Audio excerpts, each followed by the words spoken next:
So I've had two unique dreams. And I kind of hinted on it a little bit, but I was in Pasadena, California back in December. And I had a dream that I was praying these very strong prayers. And I didn't even realize that God was going to have me go down the road of imprecatory prayers.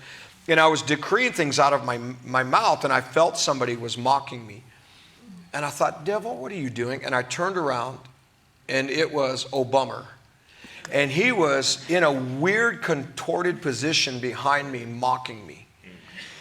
And all of a sudden, I turned around, and I began to speak by the Holy Spirit. I began to decree against many of the things that the enemy was trying to do. And when I started decreeing it and praying, I wasn't praying against him. I was praying against many of the things that were trying to be brought into the earth. And all of a sudden, it was like he was busted up in a bunch of pieces. And God said to me, he said, you need to teach the church how to pray. And he said, what you see, their agendas are falling apart and will fail.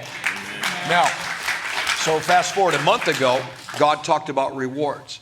I was in this big room, and I think I shared this, and the back door opens up, and these guys come in, and they bring this, fake administration people in, and they bring them up to the front, and they began to read off all of the different things that they have done.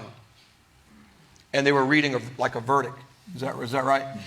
And I was standing there, and then God said, now, Hank, you need to decree what the court of heaven says. And I was saying things that, God was having me decree over the situation. And all of a sudden, they grabbed a hold of this administration, and they began to hold them accountable for their actions.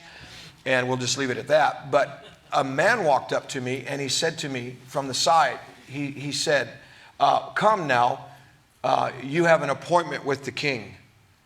And I said, you mean Jesus? He said, yes. He's waiting for you in a side room, you and Brenda. I said, and I made him repeat it. I said, Jesus, the King of Kings, wants to meet with me in a side room. He goes, yes, and your wife, Brenda. Come now. He's waiting. And I said, why? Why does he want to meet with me? He said, because he wants to reward you and others for standing for him and standing for what he has said and for telling the truth. Isn't that amazing?